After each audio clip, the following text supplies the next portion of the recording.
Dead on the spot sa Tondo, Maynila ang isang tricycle driver na itinumba habang namamasada. Nakatutok si Nico Wahe. Papa! Papa! Walang tigil sa pag-iyak ang magkapatid na Maylin at Mariel. Ang ama nilang si Rolly Marquez, walang habas na pinagbabaril sa kanto ng Raha Matanda Street sa Tondo, Maynila. Mag-aalauna na madaling araw kanina, makikitang namamasada ng tricycle si Rolly.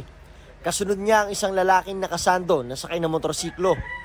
Huminto si Rolly dahil sa traffic. Huminto rin ang nakamotorsiklo, saka bumaba. Nilapitan si Rolly at 2 beses binaril sa ulo. Tila kalmado pang tumakas sakay ng motorsiklo. Iniwan din yung motor sa Recto Street, Corner Carmen. Na-recover na ang motorsiklong ginamit ng suspect. Inalam pa ng pulisya kung ito ay isang kaso ng gun for hire o may personal na motibo ang gunman sa biktima. Sana makonsensya po kayo. Paano na po kami ngayon? 3 pa po ang naiwan sa akin. Nag-aaral pa po. Bakit mo ginawa to? Hindi namin to kaya. Wala kang kwentang tao. Para sa GMA Integrated News, Nico Wahe, nakatutok 24 oras.